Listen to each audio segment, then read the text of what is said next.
तो ये हमारा यूपीपीसीएस के लिए कंटेंट है। यूपीपीसीएस के जो एग्जाम हुए हैं उसका एक तरह का पीवाईक्यू का संकलन है, घटना चक्र का प्रीव्यू। ठीक है, तो घटना चक्र का प्रीव्यू होता है, उसकी पॉइंटर आती है।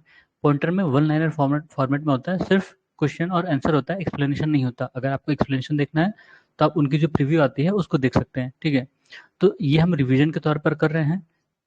ये साइंस का पोर्शन है, साइंस में फिजिक्स और उसमें भी कई सारे सब टॉपिक्स हैं। ये स्पेस टेक्नोलॉजी आज हम लोग शुरू करेंगे। ठीक है, तो शुरू करते हैं। पहला है, इसरो का फुल फॉर्म पूछ लिया है। इसरो का full form Indian Space Research Organisation. ठीक है, Indian Space Research Organisation. Father of Indian space programme Vikram Ambalal Sarabhai. ठीक है, जिनको हम विक्रम साराभाई कहते हैं। The first satellite of India sent to space Aryabhata. ठीक है, आर्यभट्ट। आर्यभट्ट हमारे यहाँ के मैथमेटिशियन थे, बहुत महान मैथमेटिशियन थे, उनके नाम पर ही ये सैटेलाइट का नाम पड़ा था। The name of scientist who design the India's first space satellite Aryabhata and died recently, professor U R Rao.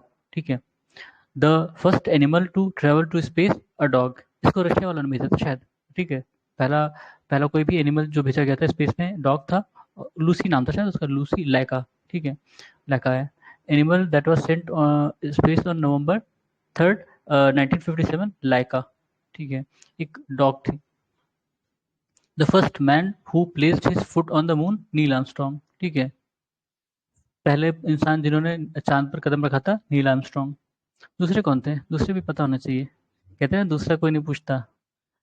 Buzz Aldrin, Buzz Aldrin उनका नाम था। ठीक है, the record holder for single longest space flight by a NASA astronaut aboard the International Space Station, Mark Vande Hei. Mark Vande Hei, ये सबसे ज्यादा, मतलब सबसे ज्यादा दूर तक, देर तक, ठीक है, स्पेस फ्लाइट में रहे हैं, नासा के एस्ट्रोनॉट हैं, आईएसएस से अलग। ठीक है, आईएसएस इंटरनेशनल स्पेस स्टेशन है, जहां पर मतलब जो कई 5-6 देशों का कोलेबोरेशन है एक तरह का। ठीक है, स्पेस रिसर्च वगैरह वहां से कंडक्ट की जाती हैं। इंटरेस्टिंग चीज़ है, इसमें यूएस भी है और रशिया भी है। ठीक है, शायद चाइना नहीं है। Tim Peake is known as astronaut. Tim Peake is known as an astronaut. Although ये अभी हमने एक करंट अफेयर किया था, तो उसमें एक और हमने देखा था, एक व्यक्ति हैं रशिया के, जिन्होंने 1000 दिन बिताए हैं स्पेस में। ठीक है, 1000 दिन बिताए हैं स्पेस में। आपको बताना है कौन है वो। ठीक है, the correctly matched pairs are cosmic background. ठीक है, अच्छा, मतलब वो दिए हैं और उनका मैच करना। Cosmic background satellite programme, explorer COBE. ठीक है, अच्छा ये पूरा है। कॉस्मिक बैकग्राउंड एक्सप्लोरर यानी कोब है, सैटेलाइट प्रोग्राम है। Falcon undersea cable system, Discovery space shuttle, Atlantis space shuttle. ठीक है, अब ये पुराना क्वेश्चन लग रहा है क्योंकि डिस्कवरी पहले, बहुत काफी पहले लॉन्च किया गया था, तो उसके आसपास ही क्वेश्चन होगा ये। फिर ये है क्यूरियोसिटी रोवर। आपको पता ही है, मार्स पर यूएसए की जो नासा की प्रोब चल रही है, क्यूरियोसिटी रोवर। ये एक स्पेस व्हीकल है जो मार्स पर प्रोब कर रहा है, मंगल पर। ठीक है, मैसेंजर, ये मरकरी प्रोब स्पेस व्हीकल है जो नासा ने बनाया है। फिर Rustom 1, unmanned aerial vehicle of DRDO, Rustom 1। अब इसका नाम चेंज हो गया है मेरे ख्याल से। ठीक है, आकाश 2, टेबल टैबलेट पीसी है आकाश 2। आज तक लॉन्च नहीं हुआ ये NASA's last space shuttle was Atlantis. अब ये उस समय के क्वेश्चन के हिसाब से है। अब तो कोई और होगा, मतलब ये उस समय जब करंट अफेयर का रहा होगा उस समय का है। ठीक है, da Vinci plus and Veritas, two new mission announced by NASA are related to Venus. ठीक है, वी से याद रखना, वी से याद रखना, विंसी, वेरिटास और दा विंसी, दा विंसी प्लस। ठीक है, वेरिटास और दा विंसी प्लस। ठीक है, the following pairs are correctly matched spacecraft है और उनका पर्पस है। कैसिनी ह्यूजीन्स, कैसिनी ह्यूजीन्स था unmanned spacecraft sent to Saturn. ठीक है, कैसिनी, कैसिनी से मुझे याद था कि सैटर्न का है। फिर messenger, mapping in investigating the mercury, messenger mercury के लिए था। अभी हमने ऊपर भी देखा था ना, मरकरी इसके लिए था। वॉयेजर 1 एंड 2, ये exploring the outer solar system, मतलब वॉयेजर 1 और 2 भेजे गए थे अलग अलग, मतलब अलग अलग ईयर में। इनका उद्देश्य था कि ये आउटर स्पेस में जाके पता करेंगे, जैसे एक्सप्लोर के लिए कि हम कितना दूर तक जा सकते हैं और पता करें कि बाहर क्या है हमारे सोलर सिस्टम के अलावा, ठीक है। तो सबसे दूर तक ट्रेवल करने वाले यही दोनों हैं, वॉयेजर 1 और 2। फिर नासा कैसिनी, कैसिनी सैटर्न से रिलेटेड है, ठीक है। Among the Apophis Cassini, Spitzer, Tashar, this is a spacecraft Cassini, बाकी पता नहीं, ठीक है। कैसिनी याद था तो वो ठीक है, स्पेसक्राफ्ट है। The experiment will employ a trio of spacecraft flying in formation in shape of an equilateral triangle that has side 1 million kilometre long with laser shining between the craft. The experiment referred to evolved LISA, ठीक है। ये शायद UPSC का question है जहाँ तक मुझे याद है, ठीक है। इवॉल्व लीजा, इसमें कह रहा है कि 3 स्पेसक्राफ्ट होंगी, वो एक ट्रायंगल, इक्विलेटरल ट्रायंगल फॉर्मेशन में ट्रेवल करेंगी और इनके बीच की जो डिस्टेंस होगी वो करीब 1 मिलियन किलोमीटर की होगी, ठीक है। इनके बीच की जो डिस्टेंस होगी 1 मिलियन किलोमीटर और ट्रायंगल फॉर्मेट में ये ट्रेवल करेंगे स्पेस में। The purpose of evolve laser interferometer space antenna यानी ई लीजा, ठीक है। ई लीजा का क्या पर्पस है? ग्रेविटेशन वेव्स को डिटेक्ट करने के लिए, ठीक है। ग्रेविटेशन वेव कब जनरेट होते हैं? जब कोई दो न्यूट्रॉन स्टार मर्ज करते हैं या कोई ब्लैक होल मर्ज करता है, ठीक है।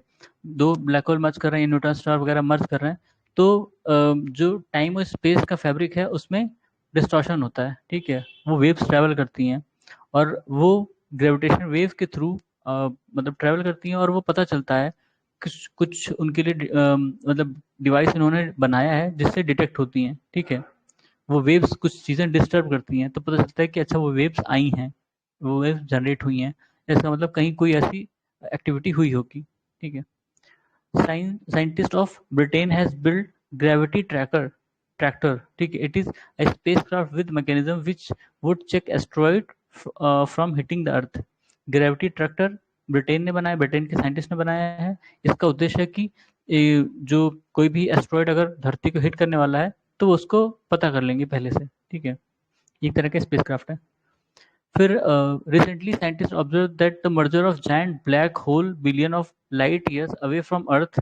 The significance of this observation is gravitational waves were detected, ठीक है। बताया था अभी कि जब का ब्लैक होल का मर्जर होता है तो भी वो जनरेट होती हैं ग्रेविटेशनल वेव्स और वो ट्रैवल करती हैं अक्रॉस द स्पेस, ठीक है। और वो जो कुछ डायमेंशन है उनको डिस्टर्ब करती हैं, इससे पता चल जाता है कि जनरेट हुई हैं। Gravitational waves were seen for the first time in September 2015, ठीक है। सितंबर 2015 में डिटेक्ट हुई थी इनको, लेकिन इनको बाद में नोबेल प्राइज मिला था, काफी बाद में, शायद 18-19 के आसपास मिला था, एग्जैक्ट नहीं याद है। The following are cited by scientists as evidence for continued expansion of universe: detection of microwave in space, observation of redshift phenomena in space। देखो डॉपलर इफेक्ट यही होता है, रेड शिफ्ट फिनोमेना, ठीक है, उसी का पार्ट है ये। और detection of microwaves in space, ठीक है। ये दोनों, इन दोनों से पता चलता है कि स्पेस जो है वो एक्सपैंड कर रहा है, यूनिवर्स जो है एक्सपैंड कर रहा है, ठीक है। The concept of expanding universe is based on Doppler effect, ठीक है, ये red shift phenomena. In the following phenomena, prediction of Albert Einstein's general theory of relativity often discussed in media। कौन सा? Light is affected by gravity, ठीक है। The universe is constantly expanding, matter wraps it around space and time, ठीक है। तीन चीजें पता चलती हैं, ठीक है। ये अल्बर्ट आइंस्टाइन की जो जनरल थ्योरी ऑफ रिलेटिविटी थी उससे रिलेटेड है, ठीक है। अल्बर्ट आइंस्टाइन ने दो दिया है, ठीक है। एक तो जनरल थ्योरी ऑफ रिलेटिविटी है, एक स्पेशल थ्योरी भी दी है, ठीक है, वो अलग चीज है।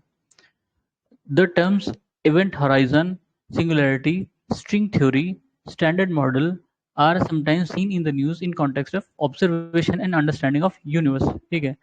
बढ़िया चीज है, event horizon, singularity, string theory, ये सब स्टैंडर्ड मॉडल, ये सब यूनिवर्स रिलेटेड है, यूनिवर्स की अंडरस्टैंडिंग से, ठीक है। Black hole is a collapse star, ठीक है। ब्लैक होल तब बनता है जब कोई स्टार जो है एक तरह से खत्म होने के कगार पे या खत्म हो चुका होता है, तो वो सारी चीजें खींचता है अपनी तरफ जो उसके भी आसपास के रहते हैं। तो इवेंट हॉराइजन उसी में बनता है, इवेंट हॉराइजन, ठीक है। तो इसके इवेंट हॉराइजन के अंदर जो भी चीज आती है उसको वो खींच लेता है अपनी तरफ अंदर।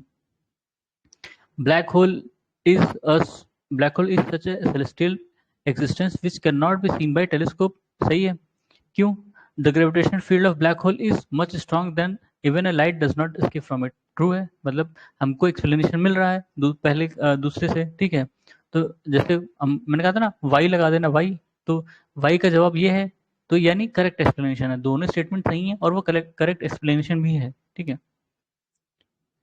फिर black hole absorb all radiation that fall on it, बताया था।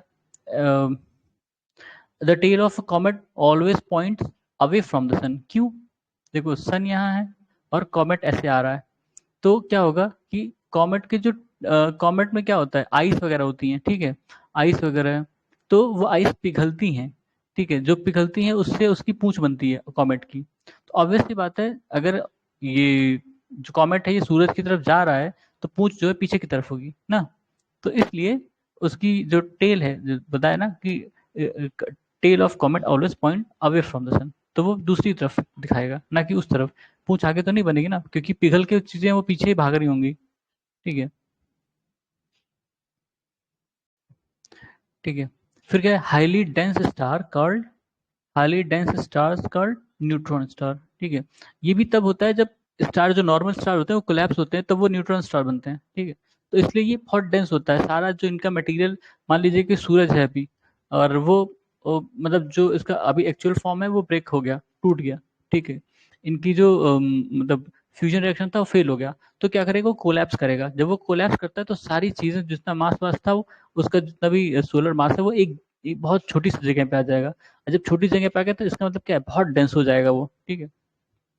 Electrically charge particle from space travelling at speed of several 100 kilometre पर second can severely harm living being if they reach the earth surface. This prevent them from reaching the earth surface. कौन से भाई, जो earth magnetic field होती है वो उनको दूसरी तरफ डाइवर्ट करती है, मेनली पोल की तरफ।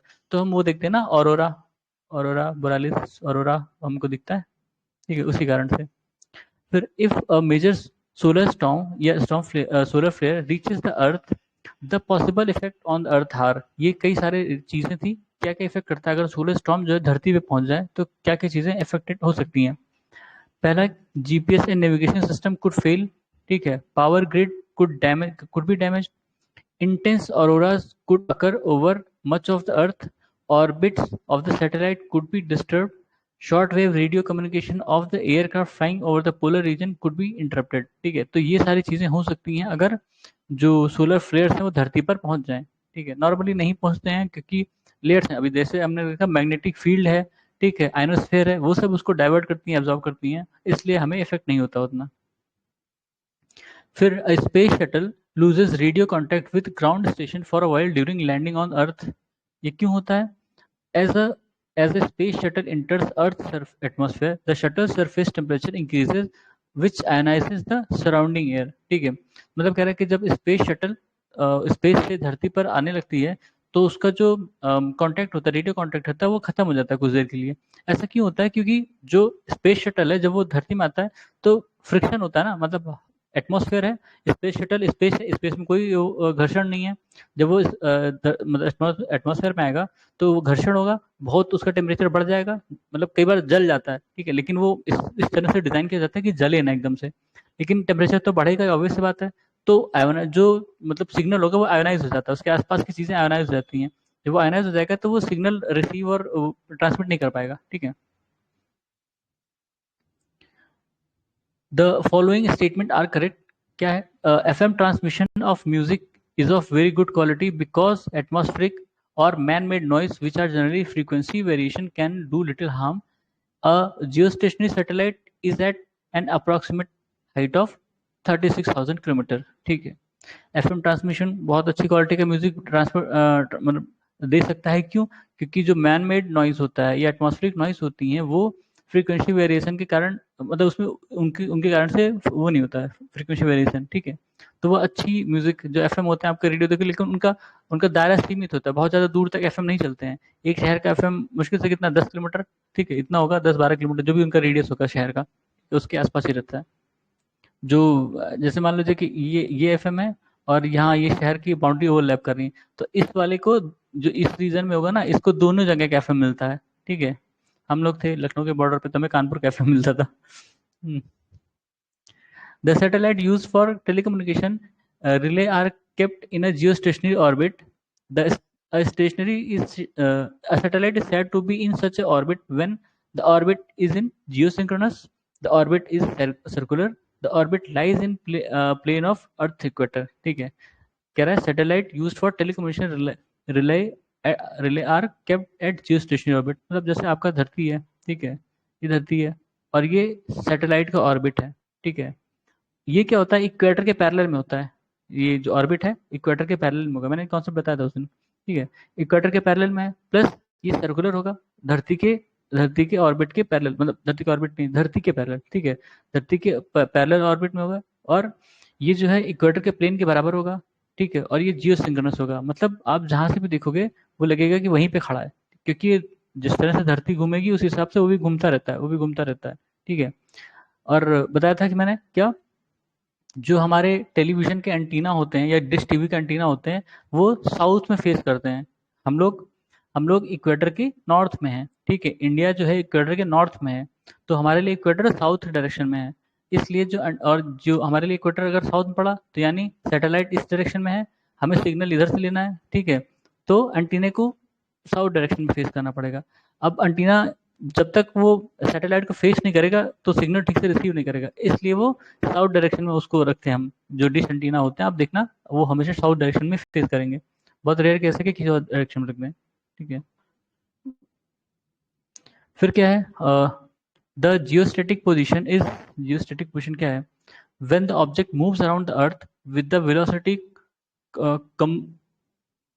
commensurate with velocity of the earth such that it maintain a fixed position in relation to some place on earth। वही जियोस्टेटिक पोजीशन अभी मैंने बताया कि जो सैटेलाइट है वो धरती के किसी एक पॉइंट से फिक्स समझ लो, ठीक है।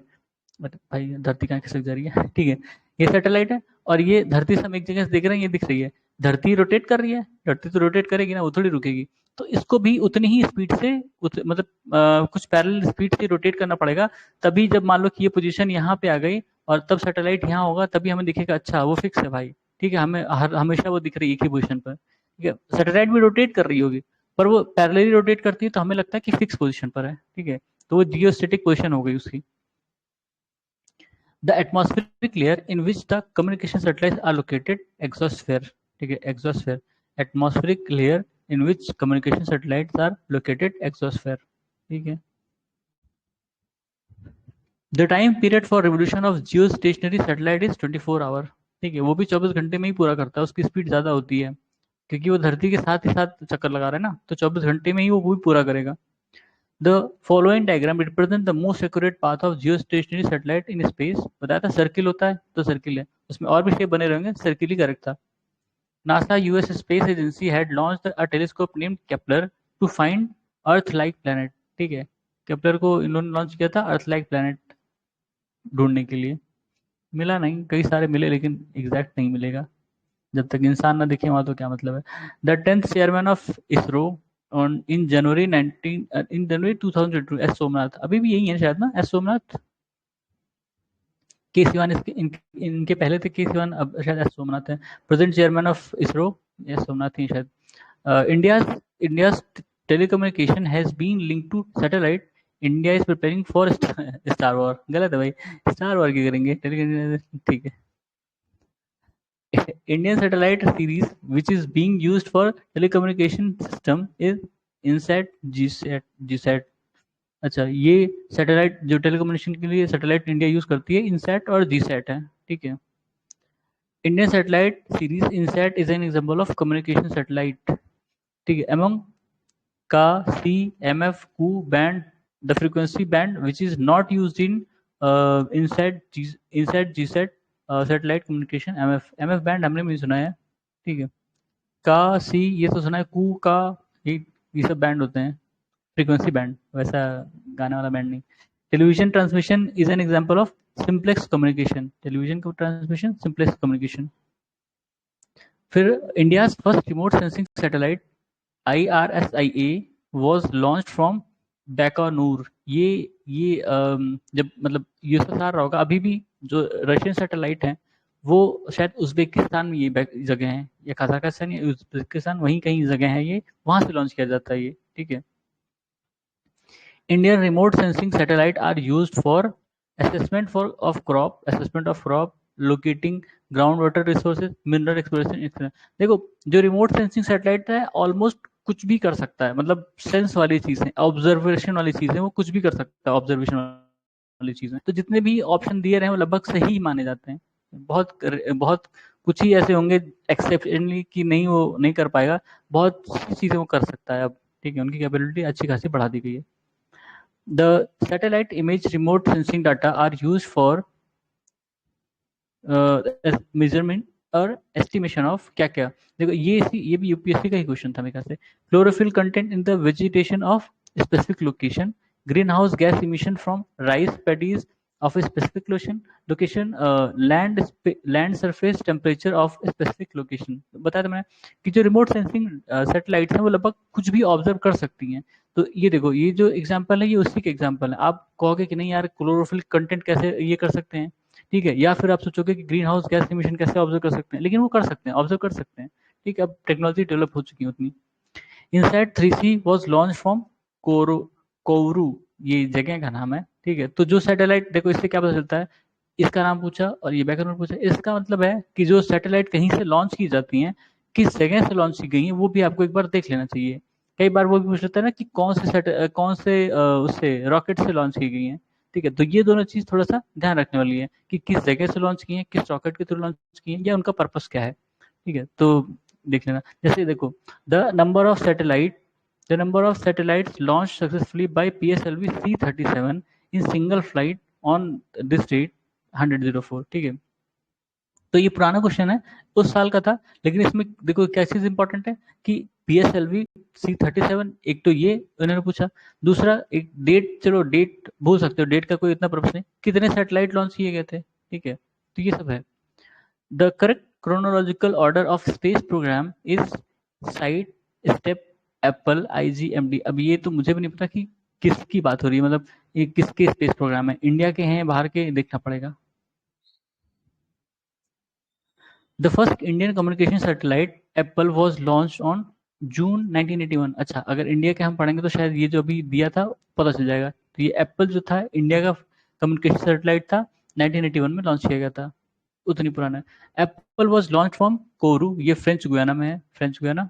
ठीक है, फिर India's first dedicated navigation satellite IRNSS 1A was launch from Sriharikota. अब तो ज्यादातर जो अपने यहाँ रॉकेट लॉन्च होते हैं श्रीहरिकोटा से ही लॉन्च होते हैं। ठीक है, with reference to Indian Regional Navigation Satellite System IRNSS, the correct statement is IRNSS has 3 satellites in geostationary and 4 satellites in geosynchronous orbit। ठीक है, फुल फॉर्म ऑफ नाविक, नेविगेशन विद इंडियन कंस्टलेशन। ठीक है, नाविक ये नाम इसी को दिया गया, IRNSS को ही ये नाम दिया गया था नाविक। नाविक का मतलब है नेविगेशन विद इंडियन कंस्टलेशन। तो गैलीलियो प्रोजेक्ट नाम से पता चल रहा है यूरोप का होगा। ठीक है, गैलीलियो यूरोपियन थे। Galileo project, which has been in the news recently, is multi-satellite navigation project being developed by European Union। ठीक है, गैलीलियो नाम से ही पता चला यूरोपियन है। GPS stand for global positioning system, ये किसका है, यूएस का है। ठीक है, यूएस का, हम लोग यूएस की टेक्नोलॉजी यूज कर रहे हैं हमेशा, जीपीएस, इसलिए वो पता, उनको पता चल जाता है हम लोग कहाँ हैं। The area in which GPS technology can be used: navigation, mobile phone operations, banking operations, controlling power grid। इन सब में GPS का इस्तेमाल हो सकता है। अब आप सोचोगे कि कैसे, अब ये मत सोचो, बस दिया है पढ़ लिया बस खत्म। ठीक है, अब रिलेशन ढूंढोगे तो मुश्किल हो जाएगा, सबका तो रिलेशन नहीं मिल पाएगा, पावर ग्रिड का तो एकदम से नहीं मिल पाएगा। ठीक है, लेकिन है बैंकिंग में भी देखो, कई बार जब आप मोबाइल ऐप यूज करो तो उसमें वो मतलब जो बैंक के मोबाइल ऐप होते हैं उनको जब आप यूज करो ना तो उसमें आपकी लोकेशन मांगता है। ठीक है, अब वो जो भी रीजन हो उनका, लेकिन लोकेशन मांगता है, लोकेशन एक्टिवेट करने को बोलता है वो। ठीक है, मोबाइल फोन ऑपरेशन में कुछ में लोकेशन मांगता है, कुछ में नहीं। या मैप, मान लो कि अगर आप मैप में खोला है मोबाइल एप्लीकेशन में तो उसमें मांगेगा लोकेशन, नेविगेशन में तो है ही है भाई। India developed the satellite launch vehicle over a period of few decades, and correct chronological order of development of these SLV, ASLV, PSLV, CSLV। ठीक है, ये सीरीज याद रख लेना, इसका कोई वैसे खास पर्पस नहीं है। SLV, ASLV, PSLV, GSLV। ठीक है, अब तो SSLV आ गया ना, small small satellite launch vehicle, SSLV। ठीक है, इसके बाद आया GSLV, के बाद आया वो। ठीक है, फिर है सैटेलाइट लॉन्च व्हीकल 3 रोहिणी। अच्छा, लॉन्च व्हीकल है और कौन सी सैटेलाइट लॉन्च की गई थी, तो satellite launch vehicle 3 SLV-3 Rohini, ठीक है। Augmented satellite launch vehicle ASLV SROSS-3, अब ये जो भी था। Polar satellite launch vehicle Chandrayaan 1, ठीक है, चंद्रयान 1 इससे लॉन्च किया गया था। चंद्रयान 2 जो है वो शायद GSLV से लॉन्च किया गया था ना, और फेल हो गया था, तो इस बार थोड़ा सा वो डर थे। GSLV EDUSAT, ठीक है। ISRO's master control facility in is at Hassan, Hassan कहाँ है, हसन डिस्ट्रिक्ट है कर्नाटक में, ठीक है। इसरो की कई सारी संस्थाएं अलग अलग जगह और कई बार वो न्यूज में आती रहती हैं। ज्यादातर तो कर्नाटका में ही है, एक आध तो इधर उधर है, ठीक है, कुछ एक केरला में है और एक आंध्रा में है। The correct match is as follow. ISRO Bengaluru, अच्छा ऑर्गेनाइजेशन है, उनकी लोकेशन मैंने बताया था कि अपने यहाँ जितनी अच्छी मतलब मेन ऑर्गेनाइजेशन है, इंपॉर्टेंट ऑर्गेनाइजेशन है या इंस्टीट्यूशंस हैं, उनकी लोकेशन और उनके जो चीफ हैं उनके बारे में अलग से नोट कर लेना, ठीक है। तो इसरो इनका लोकेशन बेंगलुरु है। IUCA पुणे, अब इसका तो फुल फॉर्म मुझे भी नहीं याद है। IUAC new Delhi, VSSC Thiruvananthapuram, IIRS Dehradun, SAC Ahmedabad, NRSC Hyderabad. अब इसका फुल फॉर्म देखना पड़ेगा क्या है, ठीक है, ये सबकी लोकेशन दी है, शायद इसमें मिल जाए। Correct match is as follows. Space application centre Ahmedabad, national remote sensing centre Hyderabad, अच्छा NRSC ये था, NRSC, ठीक है। विक्रम साराभाई स्पेस सेंटर ये था VSSC, जो अभी ऊपर हमने लिखा था तिरुवनंतपुरम। और क्या शार सेंटर, अब शार का नहीं पता, शार centre Sriharikota. UR Rao satellite centre ये बेंगलुरु में है, ठीक है। Indian institute of remote sensing ये IIAR, ये हमने ऊपर था ना, देहरादून में था, ठीक है, IIRS, ठीक है, ये देहरादून में। Indian institute of remote sensing. Vikram Sarabhai space centre at Thiruvananthapuram is mainly concern with research in propellant for launching rockets, development of satellite launch, ठीक है। जो प्रोपेलेंट होते हैं उनकी रिसर्च से रिलेटेड है और सैटेलाइट लॉन्च डेवलप करने के लिए। थुम्बा, ठीक है, Thumba known as rocket launching station is situated in Kerala, ठीक है। थुम्बा फेमस इसलिए भी है क्योंकि वहां से कहते हैं जो शायद मतलब जियोग्राफिकल साउथ पोल या नॉर्थ पोल वहां से पास होता है थुम्बा से, ठीक है, कुछ वैसा ही। मैग्नेटिक पोल या वो है नहीं, जियोग्राफिक मैग्नेटिक पोल शायद north pole, magnetic north pole वहां से पास होता है, ऐसा कुछ है, ठीक है। इस समय रिवर्स चल रहा है, जो जियोग्राफी मतलब धरती का मैग्नेटिक पोल है, ठीक है। Sriharikota island lies near Pulicat lake. Sriharikota the space port of India is located Andhra Pradesh, बताया था श्रीहरिकोटा से ही। अब इसका नाम तो शायद उनके नाम पे पड़ गया ना, APJ अब्दुल कलाम आइलैंड करके, ठीक है। ये क्या है, न्यूक्लियर, अच्छा न्यूक्लियर, ये लोकेशन दी है, जगह चीजें और लोकेशन दी है। काकरापार न्यूक्लियर पावर प्लांट है, ठीक है। काकरापार कहाँ था बताना। Pokhran atom bomb blast site ये राजस्थान में। थुम्बा अभी हमने देखा केरला में, रॉकेट लॉन्चिंग सेंटर। और Sriharikota satellite launch station Andhra Pradesh में, ठीक है। एसेशन क्या है, the upper surface of wings of an aeroplane is made convex and the lower surface is made concave. ऐसा क्यों होता है? The air current at the top has less velocity, thus the less pressure at the bottom than the top. अब ये तो गलत है, इसमें जो एक्सप्लेनेशन है, एक्सप्लेनेशन सही नहीं है।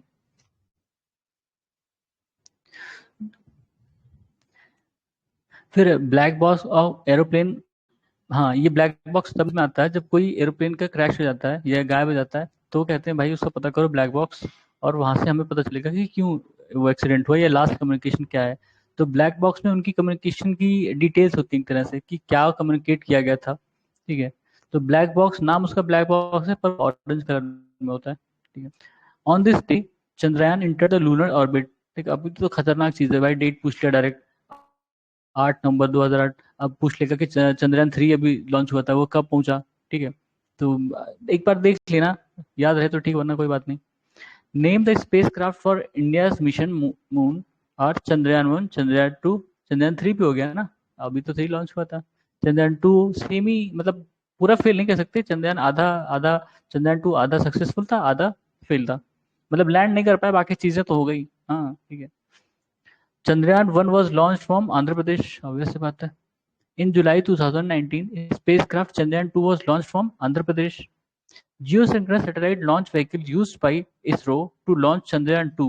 देखो बताया था चंद्रयान 1 जो था उस PSLV से लॉन्च किया था इन लोगों ने. PSLV से. PSLV इसरो का सबसे रिलायबल रॉकेट है. ठीक है. PSLV.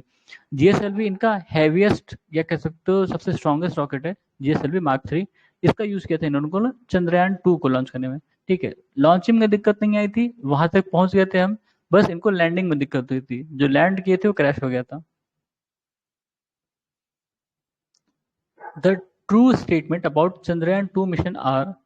चंद्रयान 2 के बारे में क्या क्या सही है. The mission in this mission lunar south pole was targeted for exploration. ठीक है. Rover sent in the mission was named Pragyan. Vikram lander was used in this mission. ठीक है. विक्रम लैंडर ही फेल हो गया था. विक्रम लैंडर ठीक से लैंड नहीं कर पाया था. तो विक्रम लैंडर था, उसमें ये प्रज्ञान नाम का रोवर था. ठीक है. इसको भेजते वो जो मून का जो साउथ पोल एक तरह से वहां पर एक्सप्लोर करने के लिए. ठीक है. The name of the world's first private flight plan to go on moon, moon express. अब ये कब था, करंट अफेयर्स रहा होगा ये. ठीक है. The Mangalyaan was launched by ISRO. Mangalyaan was launched by ISRO is called Mars orbiter mission. Made made India the only country to be successful in making a spacecraft orbit the Mars in its very first attempt. ठीक है. जो हमारा mom यानी Mars orbiter mission था, इसरो ने launch किया था, मंगलयान जिसको हम कहते हैं, ये इसमें एक खास बात थी कि इंडिया का ये मतलब इंडिया पहला कंट्री बना था जिसने पहली बार में सक्सेसफुली उसको भेज दिया मंगल तक. ठीक है. बाकी कई कंट्री ने ट्राई किया पर वो पहली बार में नहीं सक्सेसफुल हो पाया अभी तक. फिर तियानवेन 1 नाम से चाइनीज लग रहा है, स्पेसक्राफ्ट ऑफ चाइना. ठीक है. Tianwen 1 China.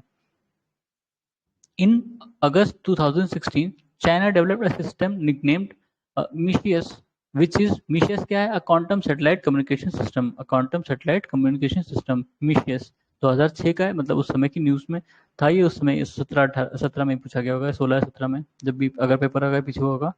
In March 2019, ISRO and CNES signed an agreement to set up a joint maritime surveillance system.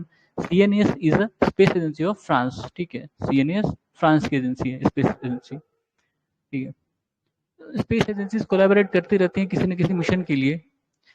In 2018, this space agency successfully launched the world's smallest satellite carrying rocket. JAXA ने किया था, Japan का है. ठीक है. This country launched the space. This country launched the satellite Arctica M. Arctica देखो इनके कई चीजें, रशिया का ये आर्कटिका ने कई चीजें, आर्कटिक मतलब रशिया ने कई चीजें आर्कटिका नाम से किया क्योंकि आर्कटिक इनके ऊपर है, इनका घर है समझ लो तरह से. ठीक है. दुआरे जैसे कहते हैं हमारे यहाँ. ठीक है. तो आर्कटिका जो है वो कहीं भी आए तो रशिया से रिलेटेड है. उनका स्पेलिंग भी ARC नहीं होता है, ARK होता है. ठीक है. ARK आर्कटिका कहते हैं वो लोग. फिर the NISAR satellite is jointly developed by these organisation. ISRO और नासा ने किया है निसार सैटेलाइट. और NASA jet propulsion laboratory is located Pasadena. अब नासा का है भाई, तो न्यूज में रहा हो सकता है इसलिए पूछ लिया.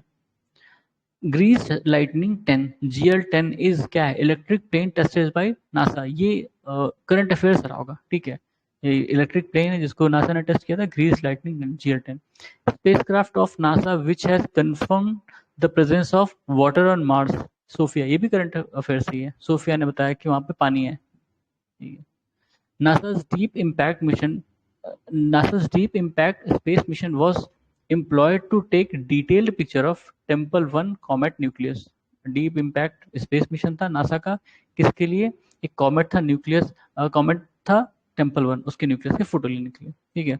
Among the Phoenix, Roger, Florida, Kennedy, the name of NASA vehicle on Mars, Phoenix, या Phoenix कहते हैं. ठीक है. बेसिकली Phoenix पढ़ते हैं. The first US rover which reached Mars in January 2004. ये क्या है, स्पिरिट. ठीक है. मार्स यूएस का रोवर था, मतलब यूएस का रोवर मार्स पर था, स्पिरिट नाम था. 2004 में ये पहुंचा था वहां पे. As per report release by US journal science on 26 July 2018, a massive underground lake has been conducted on this planet Mars. सारे एक्सप्लोरेशन जितने भी वैसे एक्सप्लोरेशन हो रहे हैं वो मार्स पे हो रहे हैं, तो मार्स से अल्टीमेटली रिलेटेड है। बस आपको ये देखना कि उस जिस चीज ने उसको खोजा है उसका नाम क्या है, डिवाइस का नाम क्या है, और वो जगह का नाम क्या है। कई बार उस जगह का नाम भी पूछ लेते हैं मार्स पे, जो जिससे हमने देखा था कुछ चीजें हैं, ठीक है। According to NASA the evidence for presence of life of Mars found on Mars found till today include water, gypsum, methane, ठीक है। आज तक नासा ने वहां पर पानी, जिप्सम और मीथेन खोजा। इससे वो एक गैस लगाते हैं कि ठीक है वहां पे लाइफ रही होगी। Methane is present in atmosphere of Mars and Jupiter. देखो जुपिटर में भी मीथेन है, ठीक है। मीथेन हमने बताया था कि जब मतलब ह्यूमन की एक्टिविटीज से मीथेन जनरेट होता है, इससे एक गेस होता है कि भाई वहां लाइफ रही होगी, ठीक है। मतलब जैसे हमने देखा था भाई बर्फ टैक्स था न्यूजीलैंड का, ठीक है। तो डकार लेते हैं उसमें निकलता है, उसमें क्या कहते हैं CH4 निकलती है। या जब कोई जीवाश्म खत्म होता है और उसके वो जब डिके होता है तो भी CH4 रिलीज होती है, ठीक है। फिर among the carbon monoxide, nitrogen, sulphur dioxide and methane the atmosphere of Saturn contains methane. देख लो सैटर्न के एटमॉस्फेयर में मीथेन है। अभी हमने देखा था जुपिटर के भी उसमें एटमॉस्फेयर में मीथेन है, ठीक है। मार्स के था ही है। The atmosphere of Saturn contains these gases in large quantity hydrogen and helium. अभी तो मीथेन बोला था, अब यहाँ हाइड्रोजन हीलियम भी बोल रहा है, ठीक है। among all planet this planet has least density Saturn. कहते हैं सैटर्न को अगर मतलब अपने यहाँ जो समुंदर है उसके पानी में डालोगे तो वो तैरेगा, ठीक है। सैटर्न तैरेगा क्यों? क्योंकि उसकी डेंसिटी बहुत कम है। The fuel tank of spacecraft discovery was launched into space on July 4 2006 was filled with mixture of liquid hydrogen and liquid oxygen, ठीक है। अब ये देखो 2006 का है, मतलब उस टाइम ही पूछा गया होगा, उस टाइम मतलब 2007 8 9 ये जब भी। Apollo 8 was launched for space exploration on December 21 1968। Apollo 8, ठीक है। अपोलो 8 तो मतलब शायद इनका ये नहीं पता कौन सा मिशन था। अपोलो 11 जो था ना, अपोलो 11 वो पहुंचा था चांद पर, ठीक है, ठीक है। वो पहुंचा था चांद पर, ठीक है। फिर SELENE 1 a lunar orbit mission belong to Japan, ठीक है। The following statement in respect of jet engine a rocket are true. And a rocket jet engine uses surrounding air for its oxygen supply and so is unsuitable for motion in space. A rocket carries its own supply of oxygen in liquid form। देखो मतलब rocket और jet engine में ये difference बता रहा है। तो जो जेट इंजन का मतलब जेट इंजन जो होता है वो ऑक्सीजन जो है एटमॉस्फेयर से ही लेता है, ठीक है, अपने फ्यूल को बर्न करने के लिए। लेकिन जो रॉकेट होते हैं वो उनको क्योंकि स्पेस में आपको ऑक्सीजन नहीं मिलेगा तो उनको ऑक्सीजन कैरी करना पड़ता है किसी न किसी फॉर्म में। अभी हमने देखा था लिक्विड ऑक्सीजन, ठीक है, लिक्विड ऑक्सीजन ले गए थे क्योंकि फ्यूल बर्न करना होता है। बर्न तभी होता है जब ऑक्सीजन होगा वहां पे। The jet aircraft fly easily and smoothly in lower stratosphere. The appropriate explanation of this: there are no cloud or water vapor in lower stratosphere. There are no vertical wind in lower stratosphere। देखो जो सारी activities climate activities weather activities होती हैं वो troposphere में होती हैं, ठीक है। ट्रोपोस्फेयर जैसा क्रॉस करते हो स्ट्रेटोस्फेयर पहुंचे वहां पे सब चीज शांत होता है, हवा कुछ नहीं होती है, ऐसी डिस्टर्बेंस नहीं होती है, ठीक है। वेदर एक्टिविटीज नहीं होती है स्ट्रेटोस्फेयर में, तो वहां उड़ना आसान होगा उनके लिए, ठीक है। इसलिए जो जेट इंजन होते हैं मतलब जो और भी तेज मतलब और जो प्लेन होती हैं वो और भी ऊपर उड़ जाती हैं। कई बार वो अपर स्ट्रेटोस्फेयर में चली जाती हैं और अपर स्ट्रेटोस्फेयर में आपका क्या है ओजोन लेयर है उसको डिस्टर्ब कर देती हैं, ठीक है। The principle on which jet engine works conservation of linear momentum, ठीक है। Rocket works on principle of momentum conservation, same है। Satellite is the high altitude airship position in stratosphere. Satellite अच्छा satellite is the high altitude airship position in stratosphere. अब ये कैसे कह रहा नहीं पता भाई, स्ट्रेटोस्फेयर तो नहीं है ऊपर, ठीक है। Cryogenic temperature stand for temperature below 150 degree Celsius.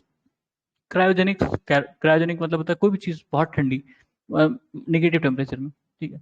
Low temperature cryogenics find application in space travel, magnetic levitation और टेलीमेट्री एटसेट्रा, ठीक है। Cryogenic engine find application in rocket technology. Cryogenics engine use liquid oxygen as oxidiser and liquid hydrogen as fuel, ठीक है। Hydrogen fuel है, और liquid oxygen oxidiser, मतलब उसको जलाने के काम में आएगा, ठीक है। The cryogenic engine is used in space shuttle. The following is used as rocket propellant: liquid hydrogen, liquid oxygen, liquid hydrogen, kerosene oil. ये चीजें रॉकेट प्रोपेलेंट में इस्तेमाल की जाती हैं। With reference to India's satellite launch vehicle, the correct statement: PSLV launched the satellite useful for Earth resource monitoring, whereas GSLV are designed mainly to launch communication satellite। ठीक है, PSLV को अर्थ resource की monitoring के लिए इस्तेमाल किया जाता है, मतलब वो सैटेलाइट जो अर्थ मॉनिटरिंग में काम आती हैं उसके लॉन्च के लिए काम में लाया जाता है। GSLV को कम्युनिकेशन सैटेलाइट्स को लॉन्च करने में काम लाया जाता है, ठीक है। फिर an satellite can be tracked very precisely from earth by using Doppler effect. बताया था डॉपलर इफेक्ट का काम क्या है, उससे पता चलता है कि कोई चीज आ रही है या जा रही है, ठीक है। तो रेड शिफ्ट, ब्लू शिफ्ट उसी में यूज होता है। Among SLV-3, RSDI, IRS-1D, INSAT-2D, it is a not a space satellite. SLV-3 ये लॉन्च व्हीकल है ना, लॉन्च व्हीकल है, बाकी सारे सैटेलाइट है। India became the first country to send education satellite in space, EduSat. This satellite was launched on, अब देखो date पूछ लिया, मतलब पहले डेट वेट पूछते थे, अभी तो नहीं पूछ रहे उतना, ठीक है। फिर क्या है, इन सितंबर 2002 इंडिया लॉन्च्ड मेटसेट। अब ये देखो पुराना है, 2002 का है, तो उस टाइम पूछ लिया। Kalpana 1 is the new name given to satellite Metsat among Cartosat 2B, Kalpana 1, INSAT 2E और Sathyabama Sat. The academic institute satellite is Sathyabama Sat. अब ये करंट अफेयर से रहा होगा, ठीक है, करंट अफेयर की हुआ है। फिर India's advanced communication satellite GSAT-8 was launch on May 2011 from Kourou. ये फ्रेंच गुयाना में है ना, देखा था अभी ऊपर। Indian satellite, Indian GSAT-7 satellite is exclusively meant for military communication। GSAT-7 military communication के लिए। This satellite was successfully launched by India on 29 September 2012। GSAT-10, अब ये डेट पूछ लिया, उस साल में रहा होगा, मेरे ख्याल से उस साल के करंट अफेयर में रहा होगा, इसलिए इसको पूछ लिया। जैसे इस साल जो भी लॉन्च हुआ है आपको देखना पड़ेगा, ठीक है, किस डेट को और कौन सा सैटेलाइट किस लॉन्च व्हीकल से लॉन्च किया गया, प्लस उसका पर्पस क्या है, ठीक है। ये तीन चीजें आप ध्यान में रखना। ISRO has successfully launch GSAT-6A satellite in 2018 from GSLV F08, ठीक है। In the context of space technology, the Bhuvan is geo portal of ISRO with 3D mapping imaging capabilities। ठीक है, भुवन एक स्पेस टेक्नोलॉजी है जिसको इसरो ने डेवलप किया है 3D इमेजिंग कैपेबिलिटीज की, ठीक है। तो ये हमारा स्पेस टेक्नोलॉजी से रिलेटेड क्वेश्चन था, इसको हमने यहाँ खत्म किया। नेक्स्ट टाइम हम शुरू करेंगे डिफेंस टेक्नोलॉजी से, ठीक है। तब तक के लिए धन्यवाद।